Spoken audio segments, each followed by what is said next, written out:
Asato ma sadgamaya, tamaso ma jyotirgamaya, mrityurma mritam gamaya. Om Shanti Shanti Shanti. Om, lead us from the unreal to the real. Lead us from darkness unto light. Lead us from death to immortality. Om, peace, peace, peace. Namaste, everybody. I hope you can all hear me. Okay. So, for this evening session, what I did was I picked a subject from the Gita which I've been thinking about recently. Recently, there was a international symposium on the Bhagavad Gita between a college here in New Jersey, Seton Hall, and a partner institution in Singapore. So that was quite interesting. And of course, it was all online. The subject I was asked to speak about was this Bhagavad Gita and self-management. And so I've been thinking about this. So I'll just present some of these thoughts. What is the question? And what is the answer? The question is an interesting question, is that after knowing so much, whether it is jnana or bhakti or yoga, the amount of wisdom which is there in our religious traditions, in all different religious traditions of humanity, after knowing all of this, why is it so difficult to practice? After acquiring so much knowledge, why is it so difficult to change? Even in modern psychology, positive psychology, which has become very popular these days. So there are two different areas. One is the self-help books. If you go to any bookshop, not now, but in non-COVID times, you will find whole sections, bookshelves full of self-help books. You know, how to get friends, how to lose weight, or how to focus, how to be more productive, how to have better relationships. All these, so many books are there. They're good. Many of them have really good inspirational stories, good insights into psychology. And then there is this whole field of positive psychology, not just anecdotal books or self-help books written by different authors, but actually academic study in psychology. And there are textbooks about it also nowadays. It's a very popular field. The subject is human flourishing.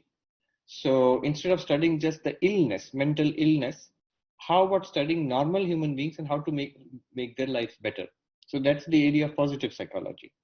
Happiness, resilience, confidence, self-esteem, all these things. And in a very academically rigorous way. But even there, the question still remains that after all this study and all the insights, still why is it so difficult? If you see those books in the positive psychology or self-help sections in bookstores, just a few of them could be enough to change our lives. And yet the net result is not so dramatic. So question is why? What is it that is preventing us from changing? What is it that, even if we want to make our lives better, what is it that is we know something but difficult to practice? We want to change certain things in ourselves, difficult to change, or we fail to change. We want to do good things, but we cannot. We do not want to do things which we know are wrong, but we sometimes make the mistake and we slip, and we do that. And we lose your temper at somebody, or eat that extra cookie or something, whatever you don't want to do, you end up doing it.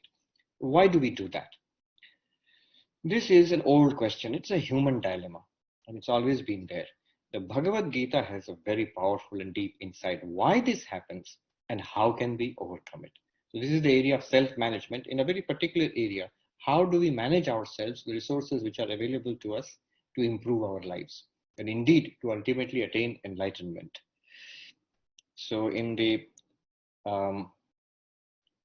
third chapter of the Bhagavad Gita, Arjuna asks this question. Verse number 36, Bhagavad Gita, verse number 36. Arjuna vacha atha kena prayuktoyam papam charati purushaha anichanna pivashneya balad eva niyojita So Arjuna asks this question: prompted by what does a person commit a sin, does something wrong, even unwillingly? O Krishna, being forced, as it were, by some power. So unwillingly also, a person does something wrong. I'm reminded of poet T.S. Eliot in his The Hollow Men. There is a very famous thing that's oft quoted. He says, between the idea and the act falls the shadow. So we have certain idea, we want to do something, but when we do it, in between there is a shadow. It's not exactly as we had expected or we thought we had planned. The end result is always not so good. Between the idea and the act falls the shadow. Socrates famously once said, to know the good is to do the good. If you know what is good, you will do the good thing. But immediately we protest, no, it's not enough. We feel that we know the good, but we can't do it. Socrates is right, and we'll see Krishna also agrees. But for that, some preparation is necessary. We have to learn the art of self-management so that at the end, what we know to be good, we are able to do it. To know the good is to do the good. You have to remove the shadow between the idea and the act. So how do we do that? What is the problem and what is the solution? We'll see. But this question is important. This question must be asked. The Mahabharata gives a very great importance to this question. You see, Duryodhana also had the same problem. We often think that why did Krishna teach Arjuna the Gita? Krishna should have taught Duryodhana, the bad guy. What is the use of teaching the good guy? The good guy is already good. So why not teach the villain? And Krishna actually tried. He went to Duryodhana. We know the story. He argued with Duryodhana, tried to tell him that what you're doing is wrong and you should not follow this path, give the kingdom back to your cousins, avoid this war, and so on. Duryodhana's response, it's in a small text called Pandava Gita, I think. Yeah. So there, Duryodhana's response is interesting. His response was, "Oh Krishna, don't tell me what is right and wrong. I know what is right. Janami dharmam. I know what is right, but I don't feel like doing it. That's my problem. Janami dharmam nachame pravritti. I know what is wrong. I know what I'm doing is wrong. Janami adharmam. But I can't help myself. Nachame nivritti. So I know what is dharma, but I don't feel like doing the good things. And I know what is wrong, but I can't stop myself from doing the bad thing. So my problem is not that I do not know. I have knowledge. I have enough knowledge. Good and bad, I know. I have studied all the texts. I know what is right and wrong. But my problem is different. What is that problem? Kenapi devena hridisthitena yatha niyojito asmi tatha karomi. There is some force within me. The exact language which Arjuna uses. There is some force within me which forces me along this path, the wrong path, which does not allow me to go on the right path.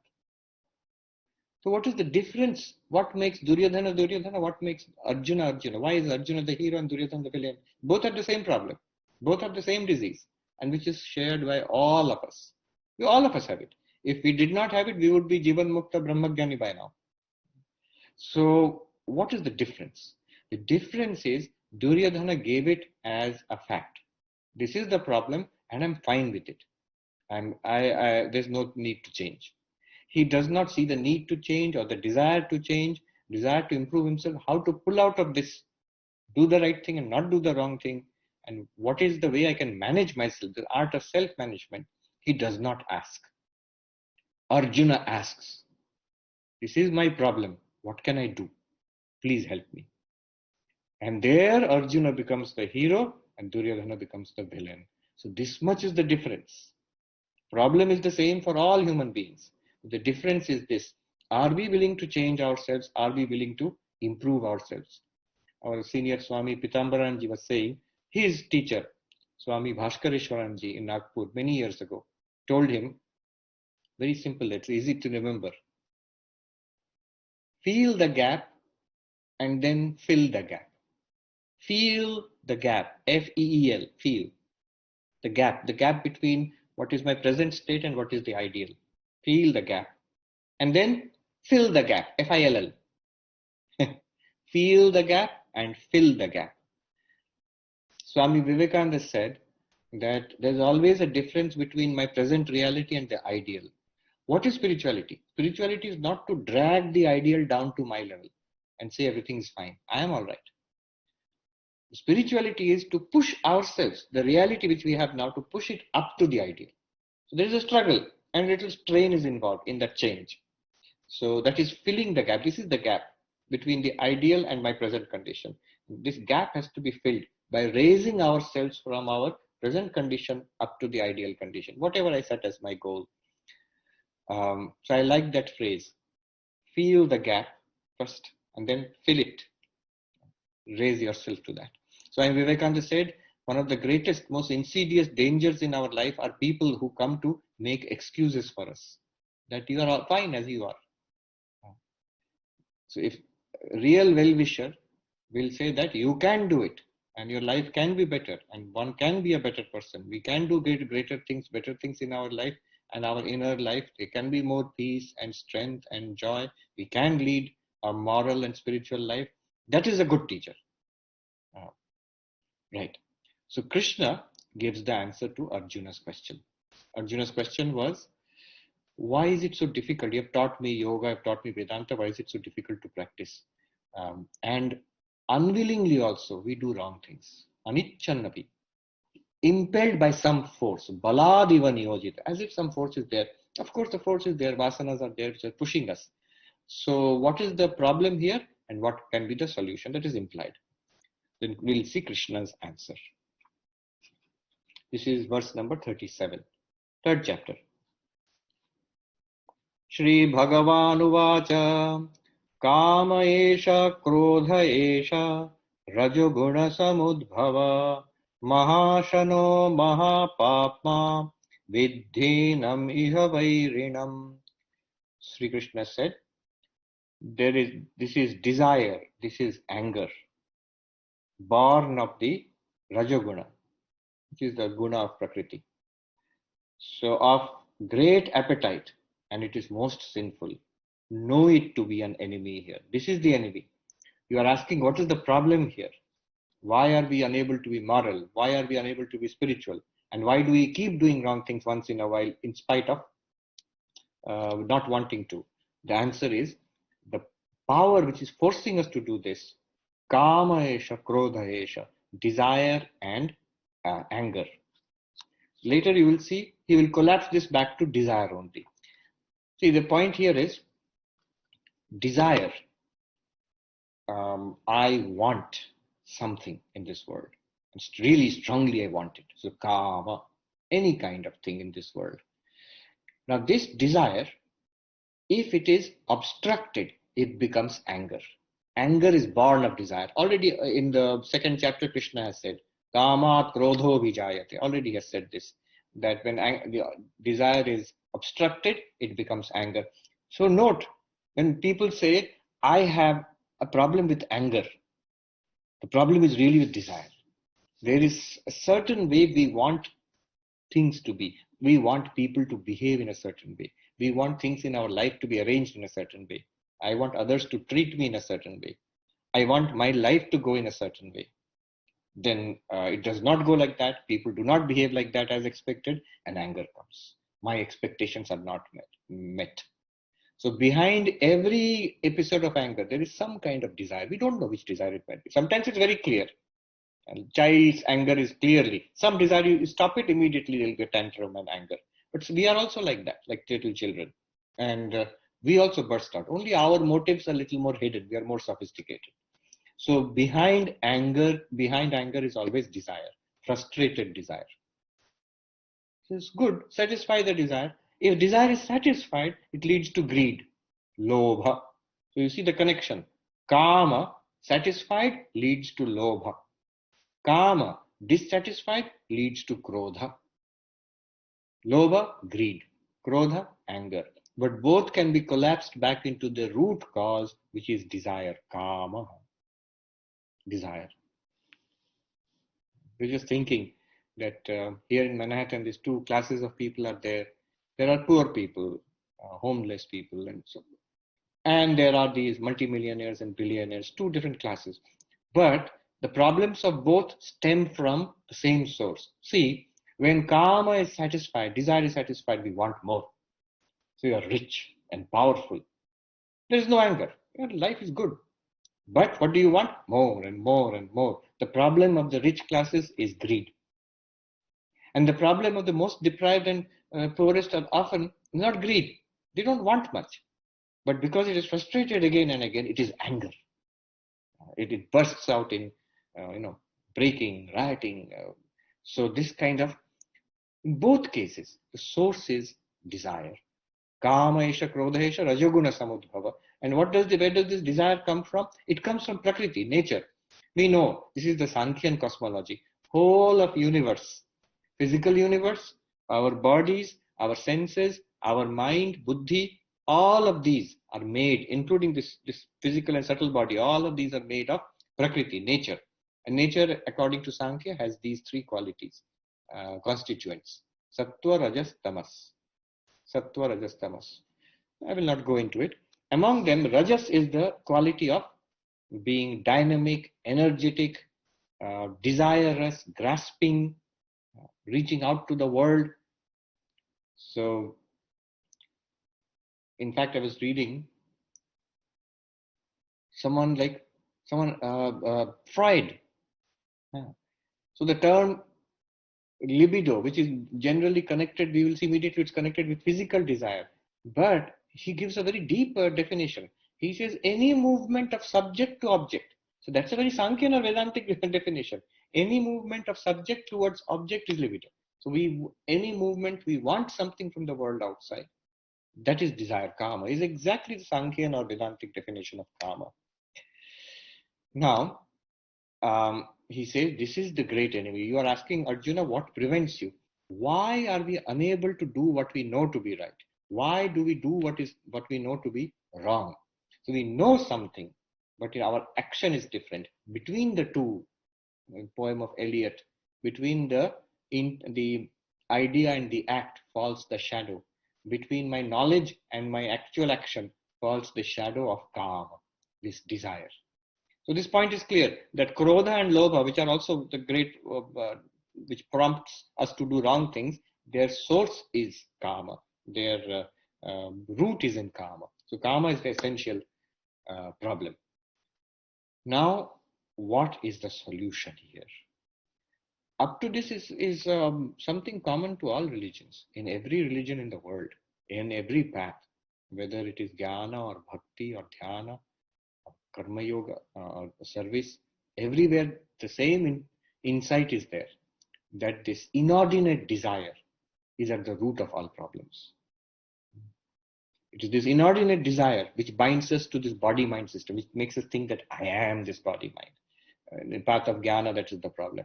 In the path of dhyana, we are unable to concentrate because the desire prompts us in 100 different directions. Therefore, meditation does not work.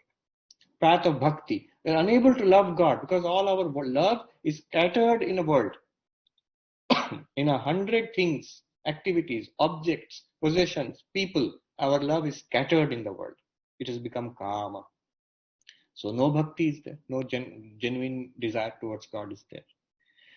Service, karma yoga, unable to do because always this kama enters, and through service also sometimes we try to get satisfy our own desires. I want to satisfy my own desire. Why should I serve anybody else? So karma yoga does not work, bhakti yoga does not work, raja yoga does not work, jnana yoga does not work. At the root problem is kama. Wrong things. People do wrong things, papam, he says, Arjuna. We do wrong things because of desire. Nobody does a wrong thing, nobody does an immoral thing, or nobody commits a sin out of pure altruism, nishkama karma, without any desire of my own, with complete detachment. I am stealing and I am killing and I am telling lies. No. Notice every time, any one of us, from a child onwards, if you observe the behavior of children, you can easily understand a lot about us adults. We are just little grown-up kids.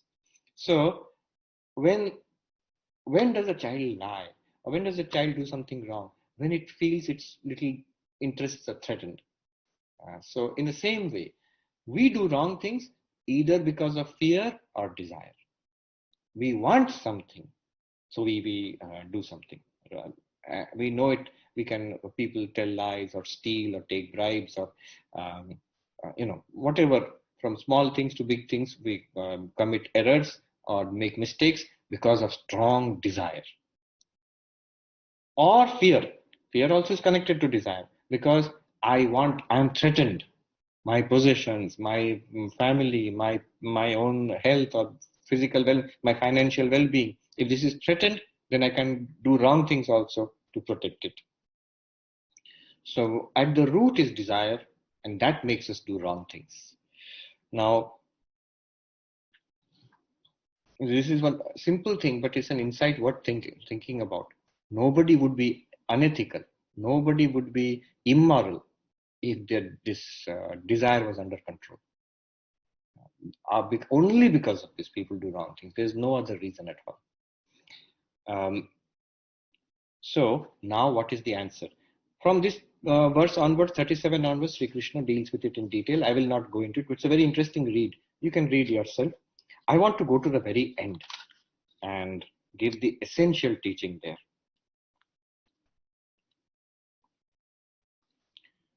Verse number 42 and 43, the last two verses of this chapter. Before this also, Sri Krishna in verse 38, 39, 40, 41, many interesting, important things he has said. But essential teaching is at the very end, 42 and 43. You will see how it ties up nicely with the retreat that we did, Sprata Smarana Stotra. It's basically the central teachings that this is like an application of what we learned there. 42. Verse number 42. Indriyani paranyahu indriyebhya param manaha manasastu para buddhi yo buddhe paratastu sa. The senses are said to be superior to their objects. Superior to the senses is the mind. Superior to the mind is the intellect. And that which is superior to the intellect is the self, the Atman. Evam buddhe param buddhva Sangstabhyatmanam atmana jahi shatrum mahabaho kamarupam durasadam. So realizing that which is beyond the intellect, that means the Atman, realizing that, and controlling the mind by the intellect, controlling the Atma by the Atma, here mind by the intellect. Kill, O Arjuna, the enemy in the form of desire, which is difficult to conquer. Durasadam, difficult to conquer. You destroy that enemy. So what is the meaning of this? What is this teaching? Here, he gives a model of the human being, this body-mind complex. He gives a model of that. And this is directly from Kathopanishad. In Kathopanishad, a model is given of the human being as the chariot. Our senses are the horses, and the objects of the senses are the road on which the horses are running. The rein by which we control the horses is the mind, and the driver of the chariot is the intellect, and the rider at the back who's sitting like the passenger is the Atman. And when the senses are well trained and the mind is focused and the intellect is knowledgeable and understands its real nature, then the chariot reaches the goal, which is enlightenment and moksha. If the senses are not well trained, the horses are not well trained, there'll be a crash. If the mind is loose, that means the reins by which the horses are controlled, if that is lax and loose, then you cannot control the chariot. And if the driver is drunk, what do you call it? DUI, driving under influence. So similarly, our buddhi, always driving under influence. What influence? Influenced by kama, by desire, by fear. So if the Sarathi, this is Kathopanishad, if the Sarathi is not informed, is not aware of its true nature, that the inner nature is the Atman, is not aware, it is identified with body, mind, then the chariot will crash. It will not reach the goal of life. So this is there in Kathopanishad. Here, all that Krishna does not say. He just Sri Krishna takes the essence of that teaching. What is the essence he is telling here?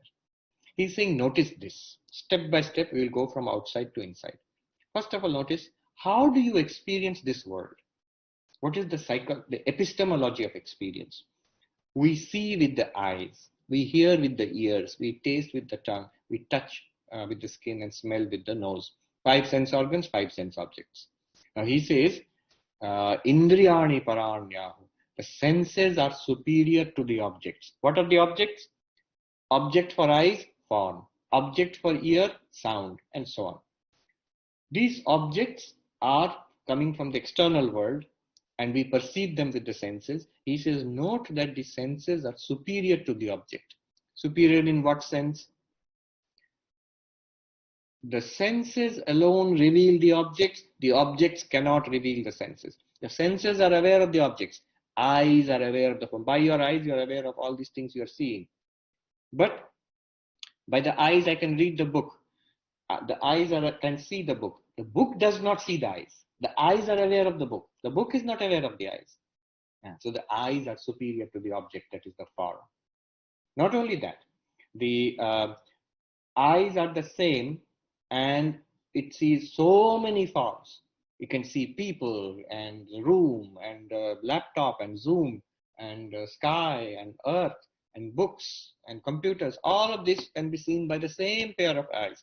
Objects keep changing. Objects are many, but the sense organ is the same and unchanging with respect to the object. So the sense organ is superior to the object. Also, sense organ is inner.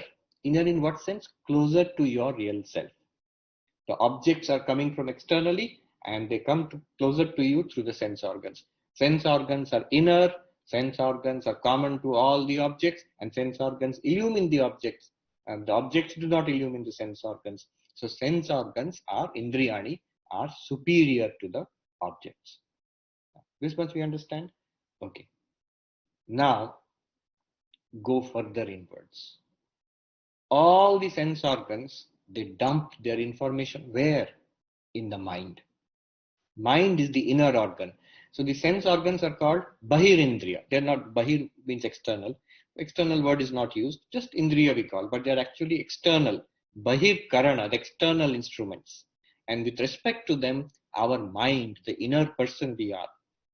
Remember, nothing theoretical about this. At every step, Krishna will talk about something which is already present. We are not noticing.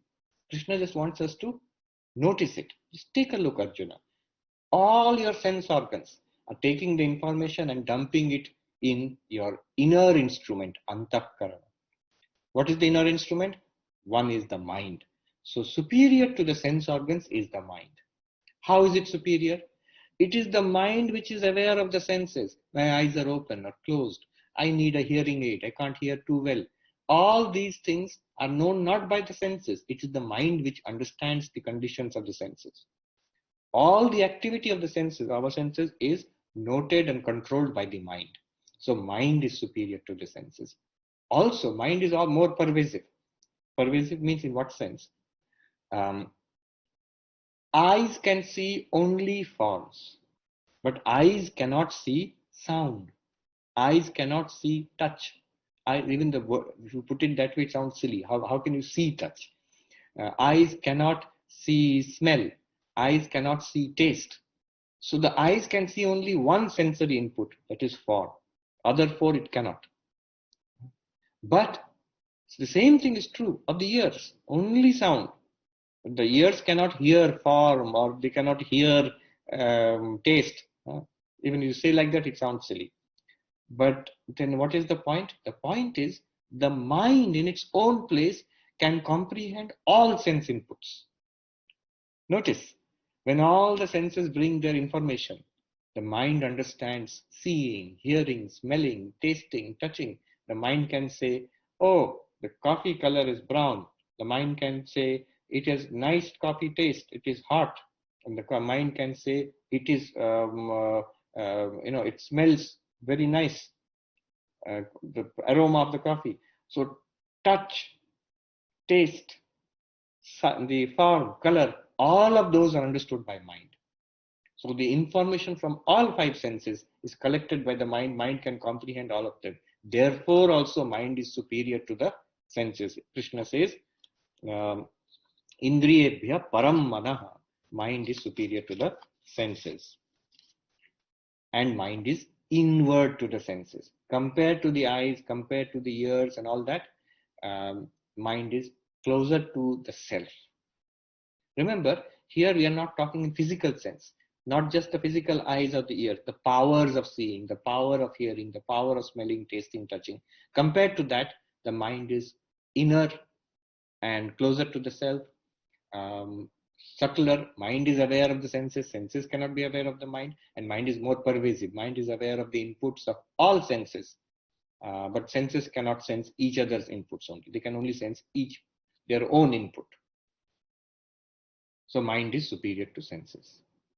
Now, superior to the mind, he says, is buddhi, the intellect.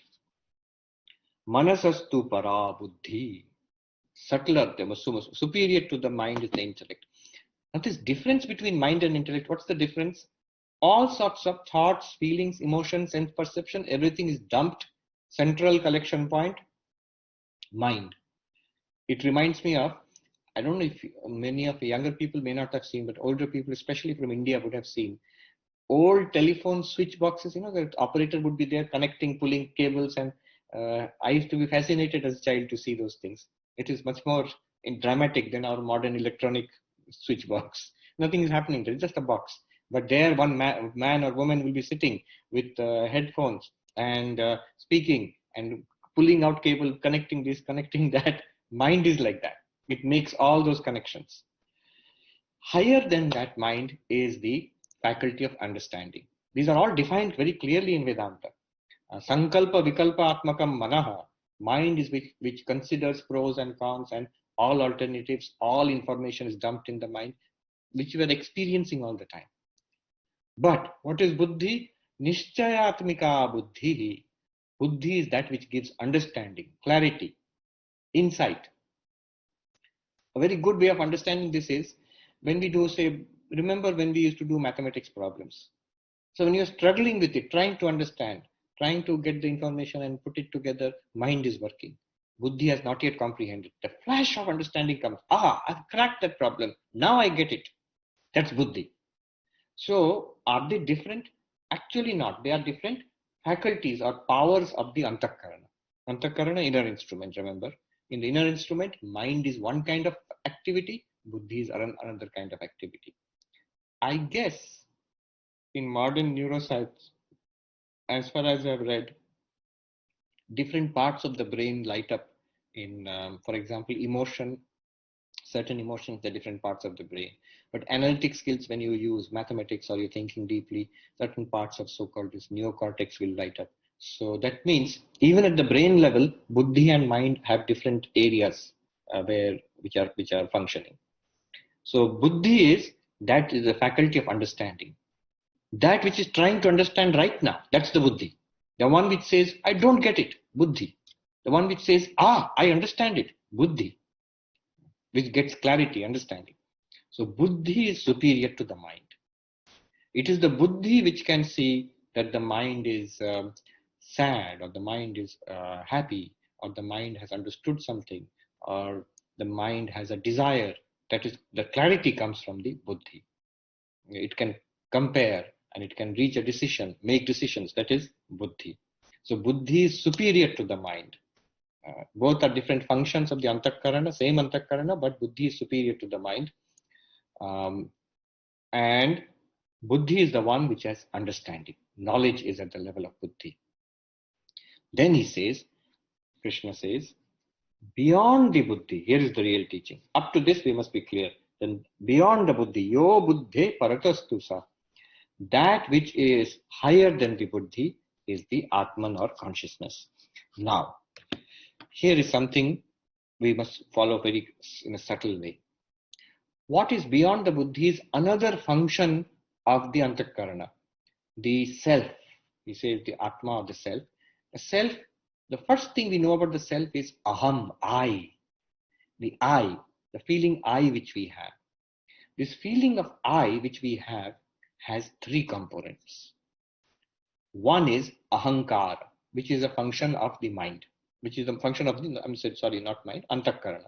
So antakarana, the inner instrument, has these four functions: mind, which we talked about, buddhi, which we talked about, Ahankara, which I'm talking about now, and one more is there, Chitta, storehouse, memories. The Mano Buddhi Chitta Ahankara. It may remind you, just now we heard the chanting of Nirvana Shatakam, the first line, Mano Buddhi Ahankara Chittani Naham. You see, what is he saying? I am not any of the functionings of the Antakarana.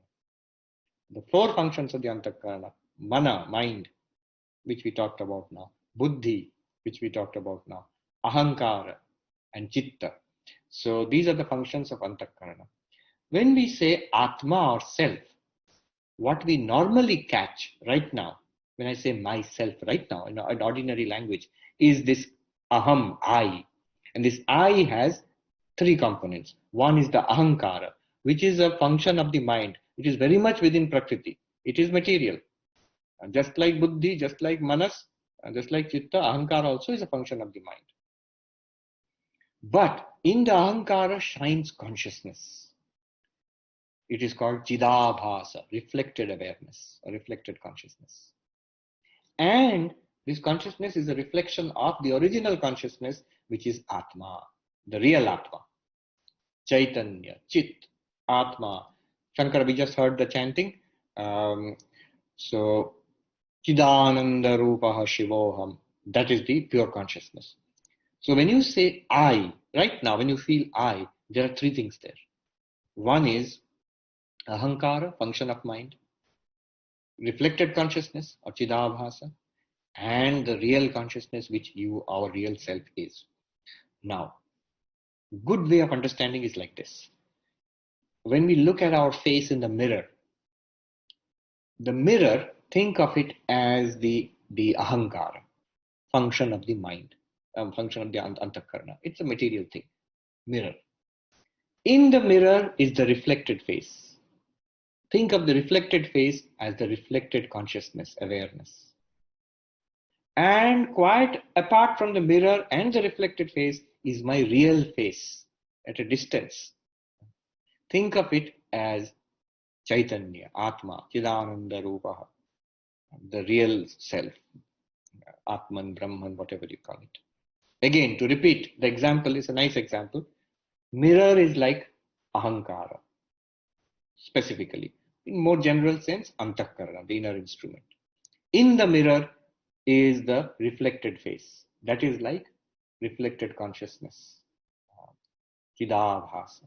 And that reflected consciousness is a reflection of the original consciousness, Atma, which is like the original face. So my real face is not the mirror. It is not the reflected face. It has no connection with them. It is just here. Similarly, pure consciousness has no connection with the mind. It has no connection with the ego.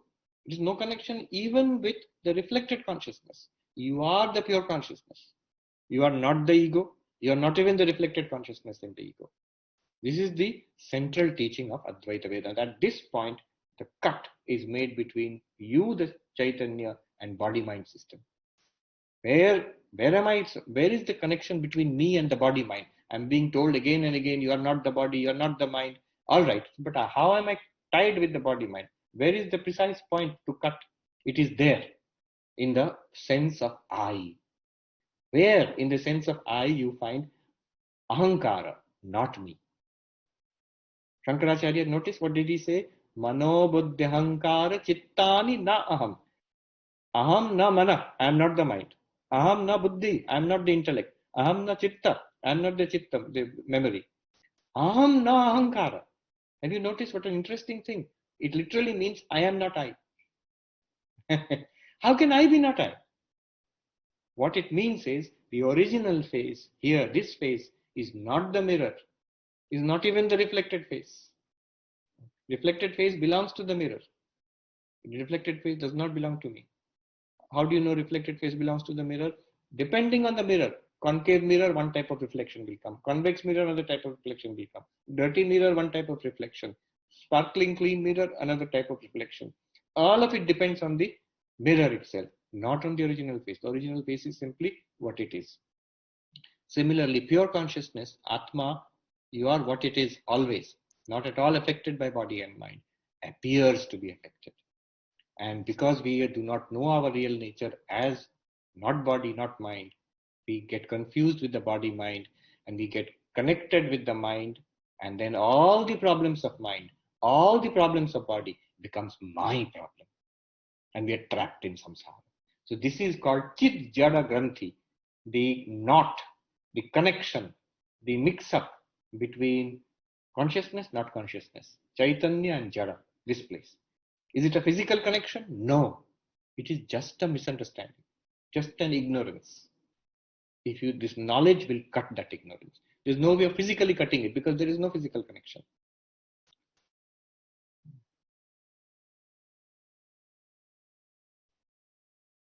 In fact, in Drigdrishya Viveka it is said, catch hold of the I, which I, nothing philosophical, just the feeling of I which we all have right now. Now, this I is connected with body, Chidabhasa, and the real Atma, Chaitanya. What is the connection of myself, I, this ego, this fellow? What is my connection with this body? And how can it be cut? What is my connection with the Chidabhasa, reflected consciousness? And how can that be cut? And what is my connection with my real nature, Atma, Brahman, which I really am? My connection means this ego's connection. Why are we asking this question? Because normally, right now, the last and the most subtle thing that we can catch about ourselves is the ego, I. Beyond that, if you can know yourself as Satchidananda, then you're already enlightened. You don't need any more of this teaching. But if you cannot, if the final thing you can catch is I, the Ahankara, from that perspective, how will I go to, or how will I realize myself as Satchidananda? So these three questions. What is the connection between Ahankara and body? The Drigdrishya Viveka says, Karmajam. As long as the prarabdha karma is there for this body, you, the ego, you will feel, I am this body. There's no way of cutting it. The only way this will be cut is when this body dies. And then the ego will go with the antakarana to other lokas, and then finally be reborn. Whichever body you'll be reborn in, there the ego will get connected with that body and will say, I am that body. And the moment this body dies, then the connection of you, the ego, is cut with this body. At that time, if I am like a ghost and I can see my body, they're carrying it for Ram Nam Satya, I have no problem. Yeah, let them burn it. Because I don't feel I am that anymore. After death. People who have what is called near-death experience and all, they see I am not the body. So that is death only can separate. Now death do us part between ego and physical body. Ego and reflected awareness. This reflected awareness is also something that we are aware of right now. The awareness which we are feeling now. You feel aware, your body feels aware, mind feels aware, and the ego, I sense, it feels full of consciousness. That is called Chidabhasa. What is the connection between ego and Chidabhasa is a very subtle point that is being made here. What is the connection between ego and Chidabhasa? Drigdrishya Viveka says, Sahajam, natural. It cannot be separated. What is the connection between mirror and reflected face? Sahajam, natural. If there is a mirror, there will be a reflection. As long as mirror is there, there will be a reflection. As long as ego functions, it will have consciousness. Chaitanya will be reflected in it. Proof, the moment the ego stops functioning, how do I know when is it possible? Deep sleep. Mind shuts down, antakarana shuts down there, goes into rest. Mind is not functioning, buddhi is not functioning, chitta is not functioning, ahankara is not functioning.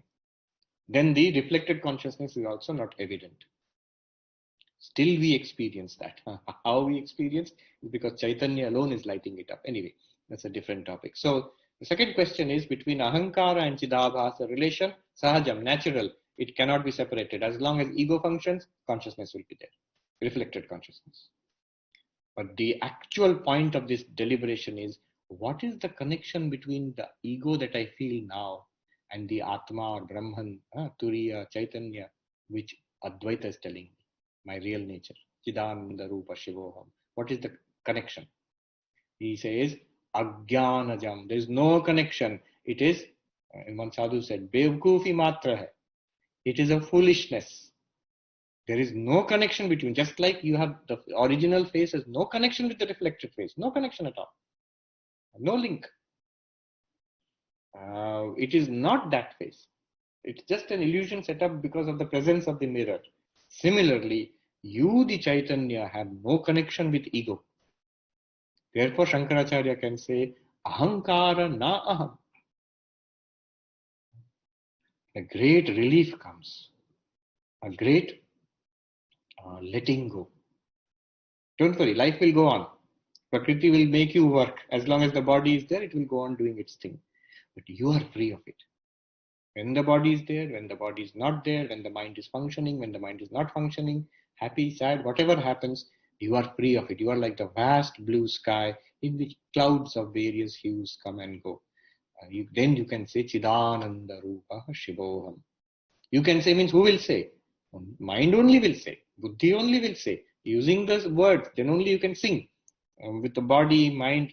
But it refers to Satchidananda. Nothing in the body-mind system. So that is called Evam Buddhe Param Buddhva. Using the Buddhi, understand that I am Satchidananda. Then what will you do? Now, desire. Remember the problem. Kama, desire. Where is Kama? In Prakriti, in nature. Up to body, up to senses, Kama is there. Up to mind, Kama is there. Up to Buddhi, Kama is there. In the Aham, in the I sense, Kama is there in the Ahankara, but not in Shuddha Aham, in Chaitanya. I'll repeat again, very great insight. The limit of desire is up to Prakriti, up to Ahankara. The most fine product of Prakriti is the ego, function of the mind. There also desire will be there. But beyond that, in the witness consciousness, Chaitanya, no desire is there. Kama is not there. When we realize I am that Chaitanya, Chaitanya alone I am, then I see that I'm free from Kama. Absolutely nothing to gain. When I'm identified with mind, the ego, then I'm identified with body mind. All the limitations of body mind become my limitations. So everything I want, I need, I'm afraid, desire comes. But when I realize I am the Chaitanya, Chidananda Rupa Shivoham, becomes clear to me, then I see that I have no need at all. I'm ever fulfilled. Nothing in this world can add even one iota to me. Nothing can take away one iota from me. I can never have any increase or decrease. I am always infinite. And then you feel this safety. People don't feel safe. The great philosopher Wittgenstein said the real purpose of religion is a search for absolute security. It is true. It's only when you realize yourself as Satchidananda that you find you are absolutely secure. Body is never absolutely secure, not at all. One little COVID can destroy it. Mind is not absolutely secure, not at all. One harsh word, one bad behavior from somebody, it can hurt. Mind is never secure. Buddhi is not secure. Brilliant people, age is coming, slowing down, I can't understand. Memory is failing. Neither Buddhi is secure, nor memory is secure. And Ahankara is the weakest of all, because Ahankara is connected with all of this. Illness of body, I am ill. Old age of body, I am growing old. Mind is becoming disturbed, I am restless. Buddhi has become weak, I can't understand. I used to be like this top brilliant scientist, now I've slowed down. All the youngsters have gone ahead of me. This is Buddhi. Memory, I am failing, I can't remember. The ego is most weak because it is connected to all these things.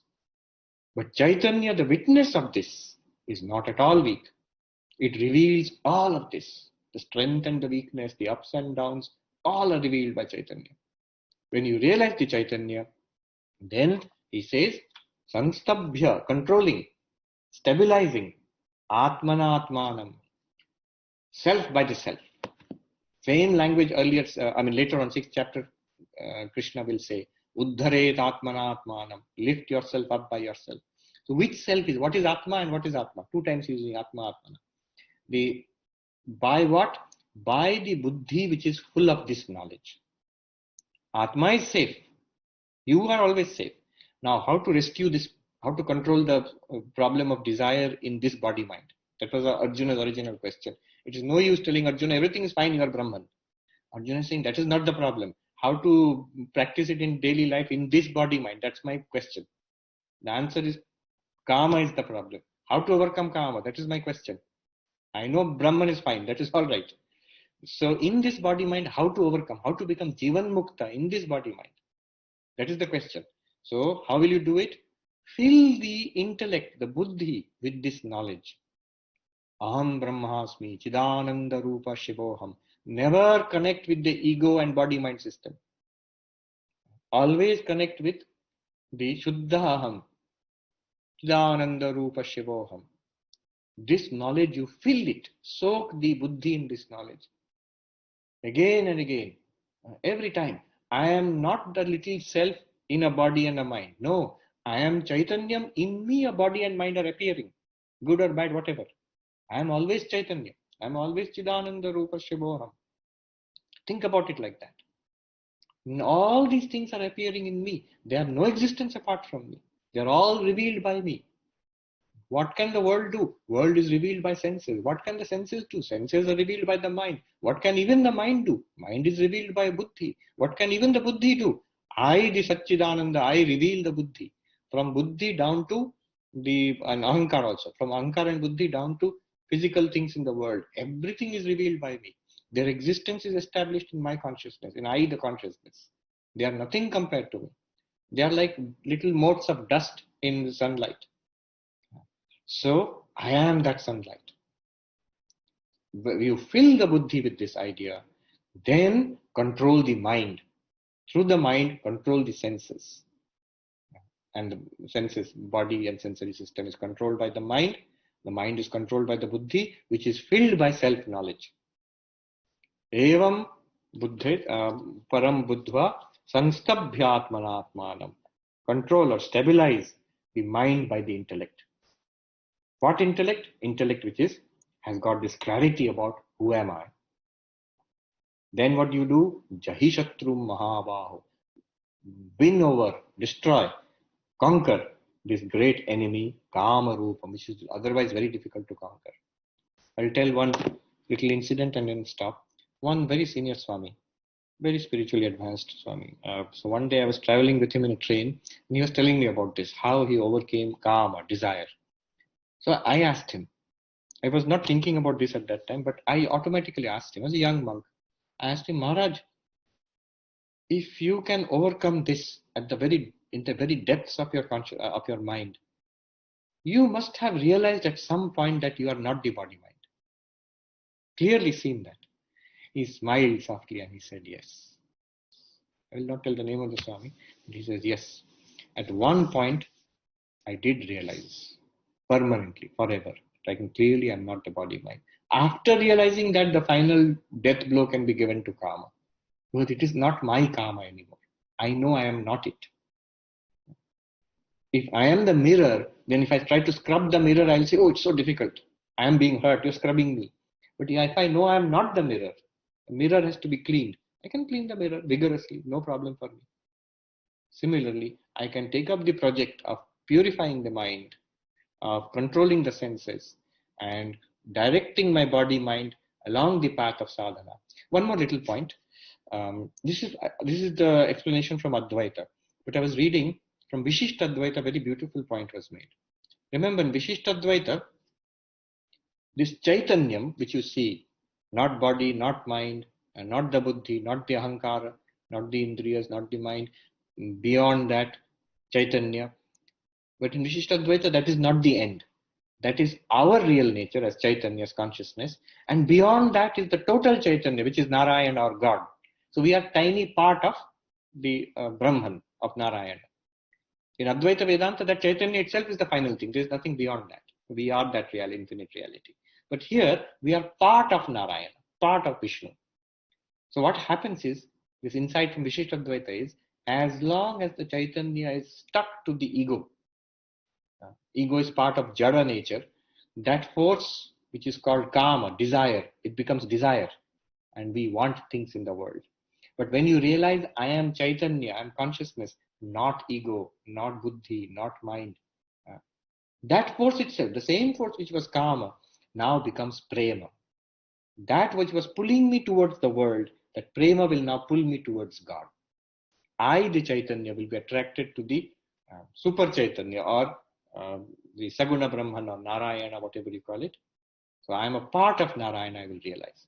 Before that, I was thinking I was a part of nature, Prakriti, and all my desires have to be fulfilled by nature. Now I realize I'm not a part of nature. Same love will now go towards God. So Kama becomes Prema. The more you identified with your Chaitanya nature, the more bhakti you will develop towards God, devotion to God. So I thought that was a beautiful insight. Advaita will not go by that route. It just says once you realize your Chaitanya, you can happily claim Chidananda Rupa Shivoham, work is done, and you are free. So whichever way, it's a good paradigm. All right, we have time for questions. Yes. Yes, ma'am. So, like yesterday and the other day, you can either send a chat message that you have a question, or you can raise the hand symbol. So, Abhijit Som has a question. Yes. You have to unmute yourself. Namaskar, Maharaj. Namaskar. Namaskar. I have a general question, Maharaj. In order to get a good understanding of Upanishad or Ved, and for that matter, the Gita, is there any particular order that would help to get a better understanding to be ready? As one would be the prerequisite for the other? Yes. So we are studying Vedanta. The question is, what are the texts of Vedanta? Where is Vedanta found?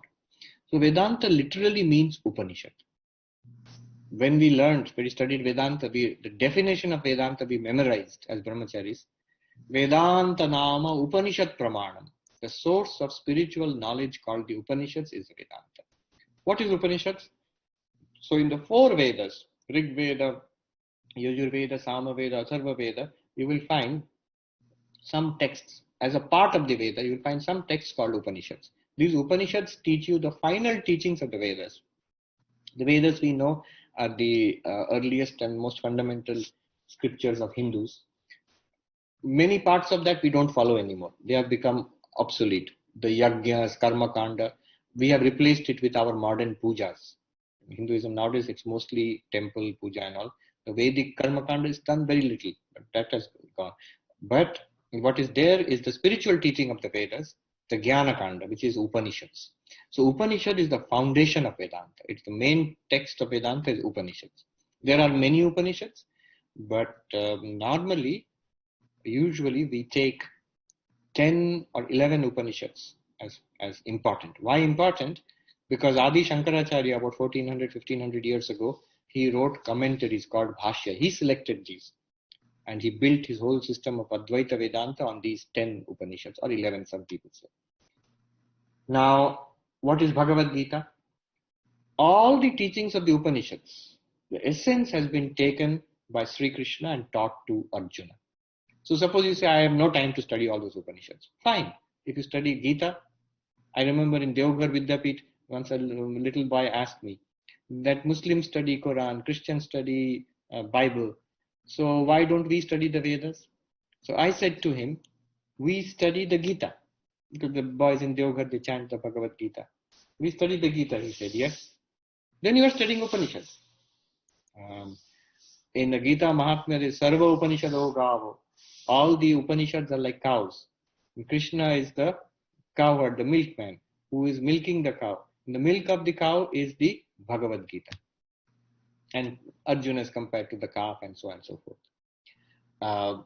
So the essence of all Upanishads you can find just by reading Bhagavad Gita. You may not read if you don't want. May not read the Upanishads themselves. So these are the fundamental texts. Of course, there is another text called Brahma Sutra that's for philosophers. If you want more in-depth understanding of the philosophy of Vedanta, many questions have to be answered. So those are answered in a text called Brahma Sutra. And when you want to study these original texts, you should study them with the commentary of Shankaracharya. Directly, if you start to study, it becomes confusing. So one uses a commentary. We as Advaitins, we use the commentary of Shankaracharya. But today I gave you a different insight based on the commentary of Ramanujacharya, Vishishtadvaita. Apart from this, there are many other classical Vedantic texts. Even hymns. Just now she chanted Nirvana Shatakam, Mano Buddhi Ahankara Chittani Naham. We did the Pratasmarana Stotra. These are stotras. They also give the same teaching. What we did now, the same teaching was given in the retreat which we did, Pratasmarana Stotra. There are introductory texts called Prakarana Granthas, written by Shankara and his followers. So, Aparoksha Anubhuti, Vivek Chudamani, then Atma Bodha, Upadesha Sahasri, Panchadashi, then Vedanta Sara, Drigdrishya Viveka. So many such books are there. The small books. They give you the essence of the teaching. These are the classical books on Vedanta. Today there are many books in Bengali, English, Hindi, especially Swami Vivekananda's works in this day and age. So this is a good survey of Vedantic literature. Madan has a question. Swamiji, pranam. Namaskar. Namaskar. I hope you are having a pleasant day. Yes.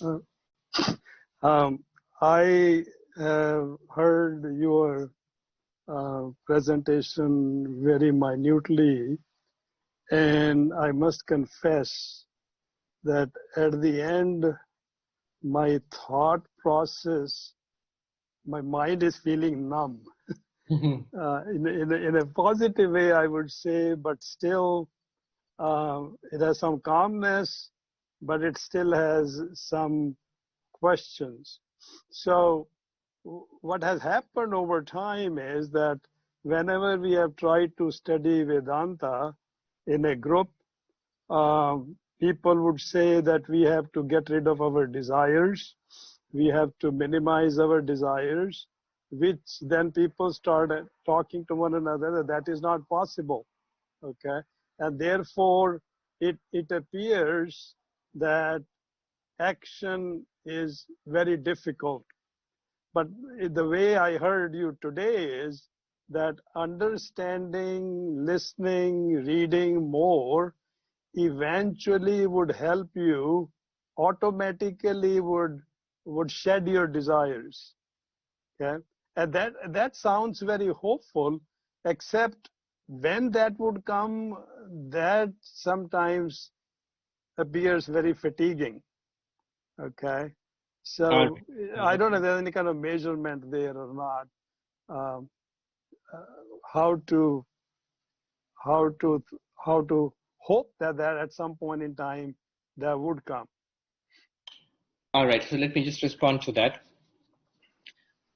It's good that you asked this question, because we should go away from this with a clear program of action. And Krishna actually gives a program of action. I have skipped over it. In verse number 41, he says, Tasmat tvamindriyanyadau niyamya bharatarshabha papmanam prajahiyenam jnana vijnana nashanam. First of all, he says, O Arjuna, start by controlling the outermost, the most obvious thing, the sense organs. So, he is actually indicating a course of action. What are the three things he talked about? Sense organs, mind, and intellect. Indriya, mana, buddhi. What we need to do is, at the level of the buddhi, Shravana, Manana, and Nididhyasana, fill it with Vedantic thoughts. These classes, study, understand again and again, I am not the body and mind. At the level of intellect only. Let it be at the level of intellect only. Understand. Fill your intellect with this knowledge. These details are given in the Kathopanishad, from which actually Krishna is drawing this teaching. In Kathopanishad, they say, Vijnanavan Sarati. Let the driver of the chariot be full of knowledge. Your GPS must be programmed properly. Then only you can go to your destination. Similarly, the intellect should have the clear knowledge that I am not body and mind. My real nature is not body and mind, not even the intellect itself. So that is at the level of intellect. The mind should be, again Kathopanishad says, Samanaska, mindful. So now literally Samanaska means mindful. Now see how popular mindfulness is all over this country now in USA. So mind should be focused, should be attentive. Samanaska means attentive, mindful. And indriyas, sense organs, have to be managed. It says control the horses. You see the chariot example, you can see the chariot. And yes. And so Arjuna is the Atma who has to reach the destination. And the Buddhi is Krishna actually here, driver. And the reins he is holding is the mind. and the five senses are the horses. So the horses have to be managed. That's why he says, Tasmatvam Adu, at the very beginning, start with the body and the senses. What I will do and what I will not do. What I will consume and not consume. What I will eat, what I will see and not see. What I will hear and not hear. So, praise. We are so eager to hear our praise. Don't bother. Means nothing. We are so upset when we hear any criticism. Don't hear criticism also. No need. What you are taking in from the world outside is upsetting the mind inside. We are so careful about what we eat. You will not go to a dumpster and pick up waste food and put it into your mouth. Stomach will be upset immediately. But we are doing that with the senses. What we see from the world outside, what we hear, and those things are, especially seeing and hearing, those things are polluting the mind continuously. How can you meditate? How can you have devotion? And how can you do Vedanta Vichara with a continuously disturbed mind? You cannot. That's why Krishna says, Tasmatvam Adu. First of all, a discipline of the Indriyas is necessary.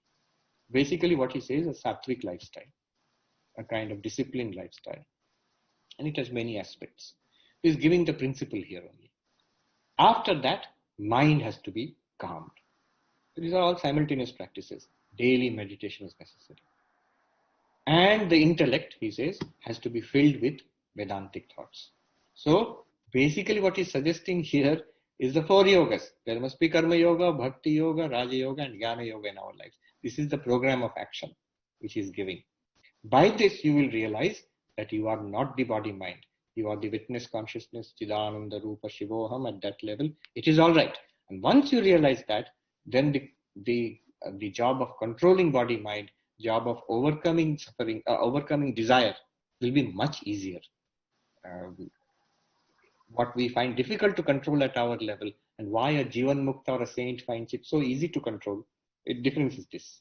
We think I am this, but the Jivan Mukta or saint clearly sees I am not this. Therefore, easier to control. Yeah. Okay, good. Thank you. Thank you. Pukraj.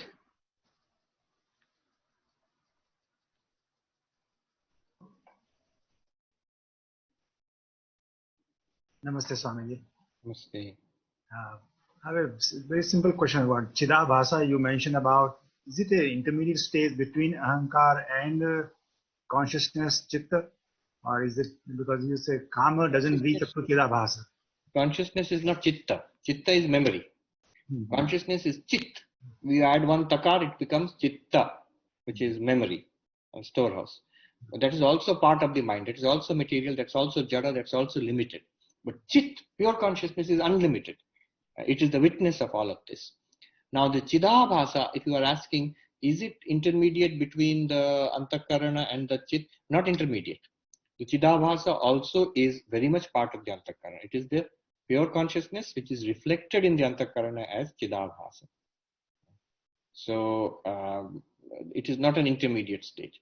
It is just that pure consciousness which illumines the Antakarana. Antakarana illumined by pure consciousness is Chidabhasa.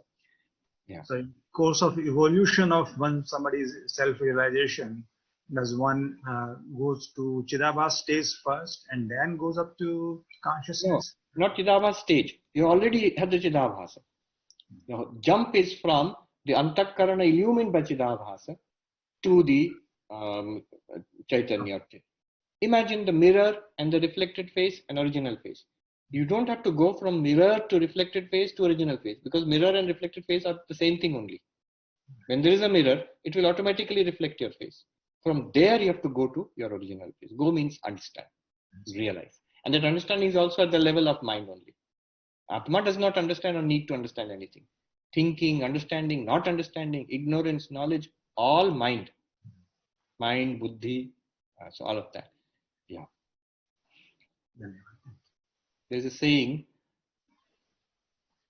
Chittam chiditi janiyat, Chittam chiditi vijaniyat, Takaro vishayadhyasa. Very important saying.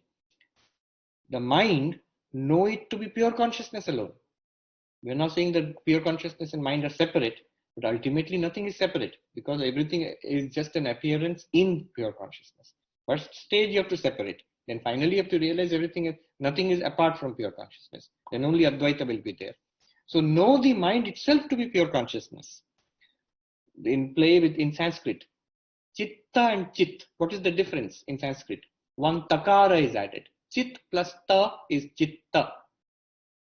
What is the takara? The ta is Vishaya Adhyasa, the superimposition of the appearances of an objective universe.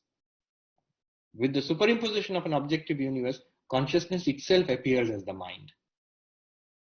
Anyway, just an insight. Sonia.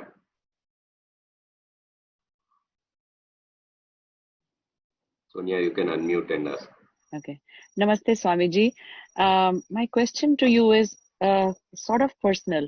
How do you visualize God or the ultimate reality? Do you visualize it as a cosmic energy, or do you visualize it in a particular form that you have, worshipped or that's dear to you? I have no problem in visualizing. See, when you come to Vedanta, any kind of systematic study of religion, get rid of your own preconceptions or set them aside. See, I want to know what God is. Let me see what Sri Ramakrishna or Vivekananda is saying, what Shankaracharya is saying, what the Upanishad and Gita is saying. Let me set my preconceptions aside. I do not go to a physics class or a chemistry class and ask the professor, so how do you visualize chemistry or physics? No, it is already done. It's the textbooks, the scientists have already got a body of knowledge. I am there to get that body of knowledge. After that, I can understand it in my own way. But my own understanding, I should not import into a class. That will not work. After study of Vedanta, forget all Brahma, Shiva, Chaitanya, Atma. Now I am thinking of myself as pure energy or cosmic energy. What do these terms mean? A teacher will immediately ask you, if you say, is you some kind of energy, where did you get this term? Did we at all talk about any kind of energy throughout the class? No. So, first download the teaching. What are they trying to say in the text? What is the teacher trying to say? And then match it with your understanding. Is that helpful? So what I'm getting from Vedanta, like you gave that example of that bucket yesterday, right? The bucket with the water that you pour, from one body to the other, and there is this stream of light. So that kind of gives me the impression that, ultimate reality is this cosmic energy or light or. Why are you using a cosmic energy or light? Remember, and you are leaving out the most important part of the example, the sun in the sky. The sun in the sky is what you are, the Atman. And that bucket is like the body. The water in the bucket is like the mind, the subtle body. And the little sun reflected in the mind is like the Chidavasa, reflected consciousness. And in that example, there's an example. Remember, we are not talking about buckets or water or about the sun. We are talking about you. We are talking about body, mind, consciousness, Atman. So in that example, bucket, water, and reflected sun, body, mind, and reflected consciousness, you should be able to identify them right now. They are not theories. You should not struggle that I'm trying to understand. What is there to understand in the body? If I say, you have a body, and then you say, I'm trying to understand, what did you mean I have a body? You have a body. Is it very difficult to understand? Yes. That you have a body right now. I can't see your voice without form, but you definitely have a body. So body is like the bucket. So body, is it difficult to understand the body? No. That in the body, we feel a mind, thoughts, feelings, perceptions, ideas, questions. Is that also clear? Yes, that is also there. That mind is not only thoughts and feelings, it has awareness. We are aware of things. Is that clear? Yes, should be. That is the Chidabhasa. Up to this, all is well known to us. Not one thing here should be theoretical where you have to puzzle. It's just being pointed out to us. From there, only one thing has to be known. And that's the most important thing. The one which is shining in and through all of this, that, like the sun in the example. the Satchidananda or the Atma, which we really are. Right now, we think we are like the bucket, water, and the reflected sun. And what we are being told is, you are actually the witness of this complex. You are not this complex. Yeah. Thank you very much. Rama has a question. Swamiji, namaste. This is. Namaste. Can you hear me? Yes. I'm Rama. I'm from Chennai. The question I have is about the ahankara. When we contemplate on the ahankara, the only thing that it seems to be just an awareness, and that's what we call it consciousness also. And it seems Let me stop you right there. Does it seem to be just awareness? There are many kinds of awareness. When you're seeing, it's a kind of awareness. When you're hearing, it's a kind of awareness. So what is the special awareness which you call ahankara? Is it not the sense of I? That I awareness is what you call ahankara. When you are seeing, so you're speaking now. Will you call this ahankara? No, you will call it speech. No, correct. So it doesn't seem like when I'm contemplating the sense of I, I'm not able to actually get it. If I actually contemplate it, the only thing that comes is the awareness. If I really deeply contemplate on it, just the awareness comes to me, and this awareness doesn't seem to be a thought at all. It doesn't. You right there. Yeah. Awareness comes to you. You said. Right. Who is the you? It still feels trapped in the body mind. It still seems like an object. It feels trapped in the body mind, right? Yes. It still feels trapped in the body mind, and it still feels. Who feels it trapped in the body mind? Is that one trapped in the body mind?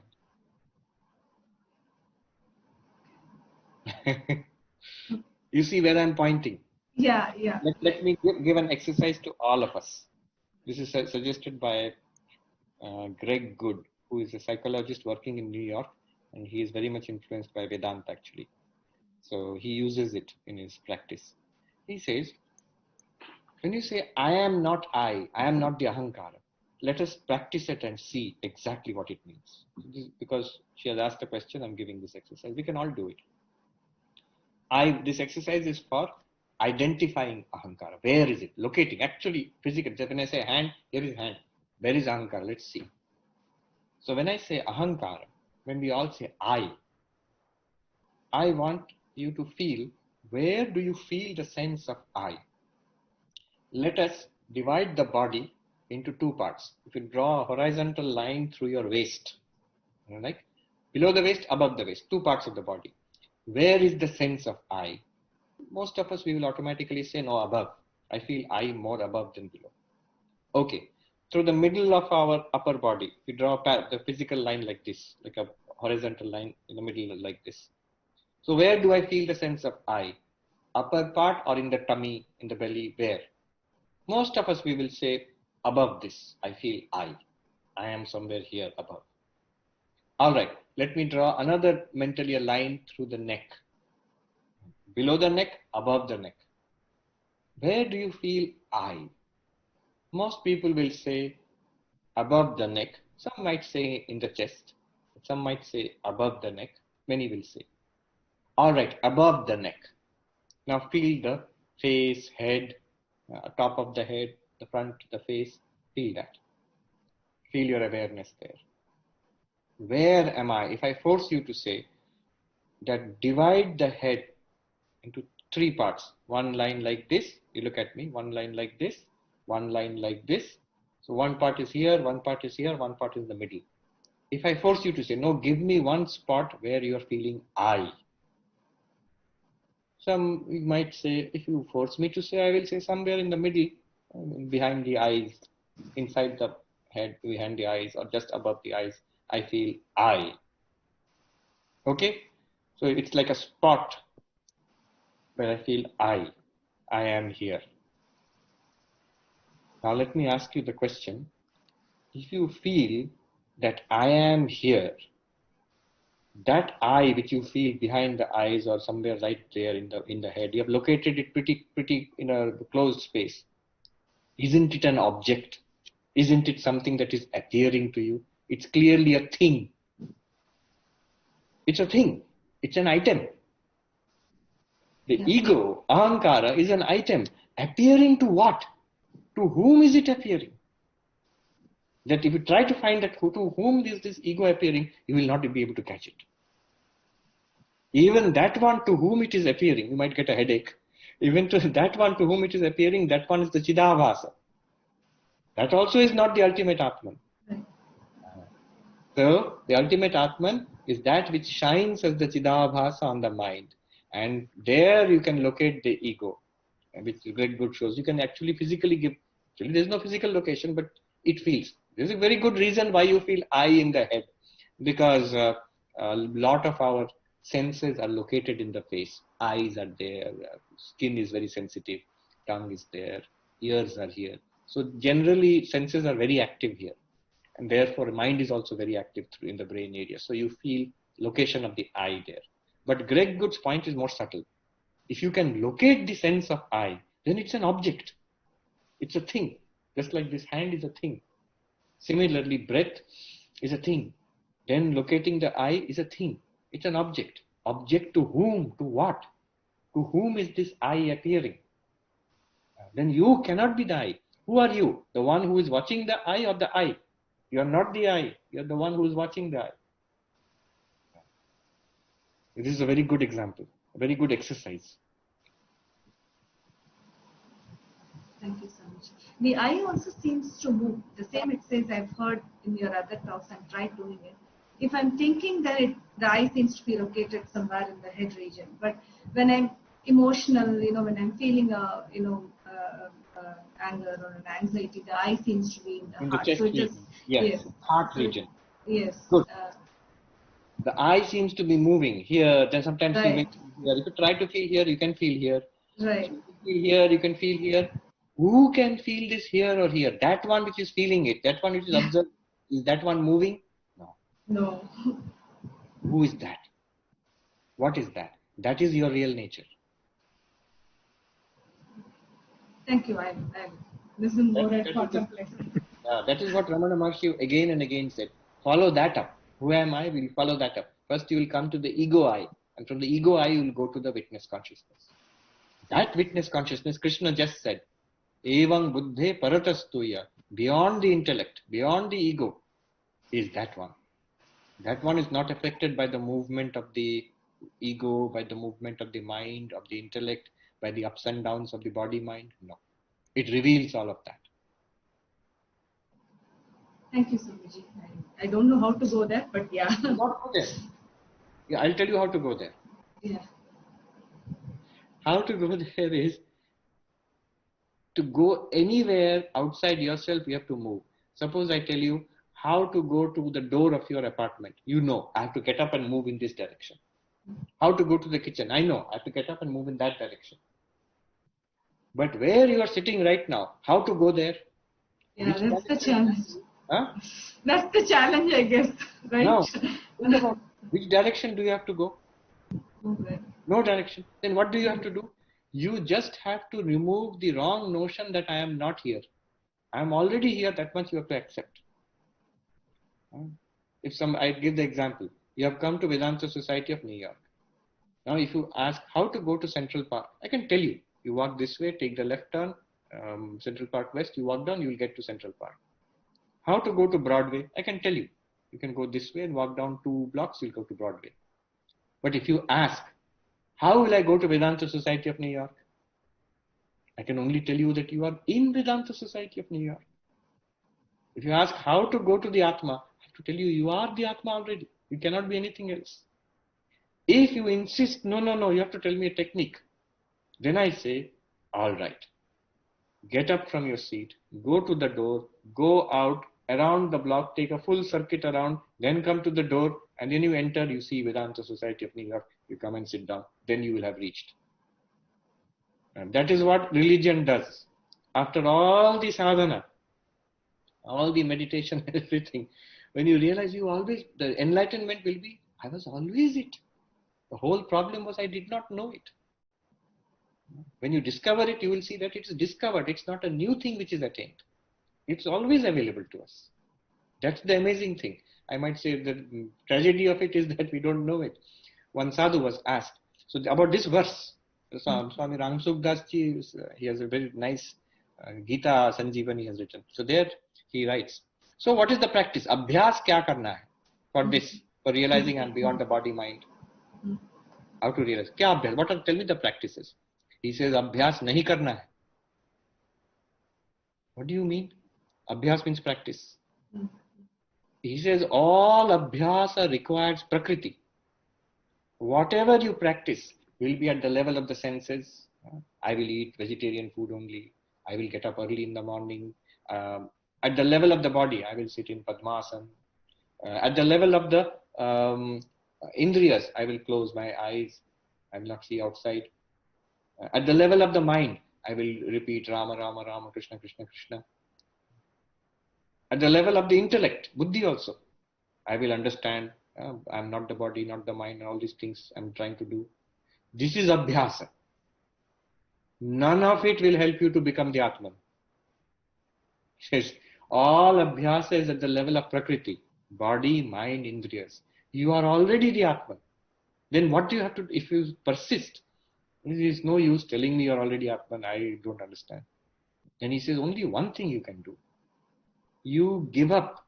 Prakriti ka tyag kar do. You give up your identification. One thing you can do is drive it deep into yourself that I am not these products of Prakriti. I am not this body. I am not these indriyas. I am not this mind. All the activity of the mind is trash. Tell yourself. Not all the time. Just for little practice, morning and evening. It is all every thought in my mind is meaningless. Every thought in the mind is purposeless. It has no meaning for me. A most scary thought, most attractive thought, trash. If you do that, you will suddenly see a freedom from thought. At that level, you will begin to understand, I am not the thought, I am not dependent on thought. Slowly it will become clear.